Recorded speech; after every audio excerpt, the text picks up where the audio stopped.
চলতি বছরের নভেম্বরে অনুষ্ঠিত হবে মার্কিন প্রেসিডেন্ট নির্বাচন। এই নির্বাচনের আগে প্রথমবারের মতো মুখোমুখি বিতর্কে অংশ নিলেন আমেরিকার প্রেসিডেন্ট জো বাইডেন এবং ডোনাল্ড ট্রাম্প। মুখোমুখি বিতর্কে ডোনাল্ড ট্রাম্পের কাছে বেশ নাস্তানাবুদ অবস্থা বর্তমান প্রেসিডেন্ট জো বাইডেনের। ট্রাম্পের বাক্যবাণে নাজেহাল হয়ে পড়েন বাইডেন। নিজের লক্ষ্য ও অর্জন সুস্পষ্টভাবে তুলে ধরতে পারেননি বাইডেন।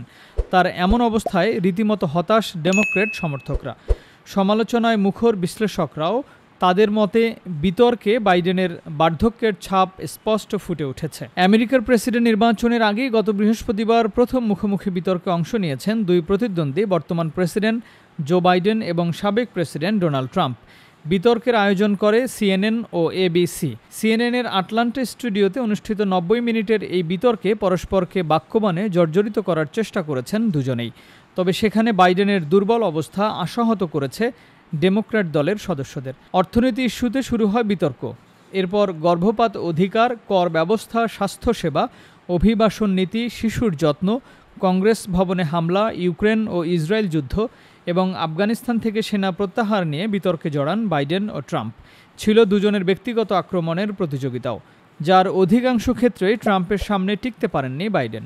আর এই সুযোগে অনবরত মিথ্যা যুক্তি দিয়ে বাইডেনকে নাস্তানাবুদ করেছেন ট্রাম্প। একটা কথা বলতে গিয়ে বারবার হোঁচট খেয়েছেন জো বাইডেন। এমনকি নিজের লক্ষ্য কি, দেশের জন্য কী কাজ করেছেন তা সুস্পষ্টভাবে তুলে ধরতে পারেননি বর্তমান প্রেসিডেন্ট। আর উপস্থাপকের অনেক প্রশ্ন এড়িয়ে গেছেন ট্রাম্প। সিএনএনের তাৎক্ষণিক জরিপে রায়ও যাচ্ছে জো বাইডেনের বিপক্ষে। জরিপের তথ্য বলছে, বিতর্ক দেখেছেন এমন নিবন্ধিত ভোটারদের মধ্যে ৬৭% বলেছেন ট্রাম্প ভালো করেছেন, আর মাত্র ৩৩% বাইডেনের পক্ষে মত দিয়েছেন। বাইডেনের দুর্বল টলমল বিতর্কে খোদ তার ডেমোক্র্যাট দলের সদস্যদের মধ্যেই হতাশা দেখা দিয়েছে। ডেমোক্র্যাট দলীয় নেতাদের কেউ কেউ মনে করছেন ট্রাম্পকে জোরালোভাবে মোকাবেলা করতে পারেননি বাইডেন। নির্বাচনের আগে বাইডেনের এমন দুর্বল পারফরম্যান্স দলকে ক্ষতির মুখে ফেলতে পারে বলে উদ্বিগ্ন তারা। এ ক্ষতি কিভাবে পোষানো যাবে তা নিয়ে শুরু হয়েছে কথাবার্তা। আগামী ১০ই সেপ্টেম্বর দ্বিতীয় বিতর্কেরও মুখোমুখি হওয়ার কথা ট্রাম্প ও বাইডেনের। Timeline desk, Dhaka.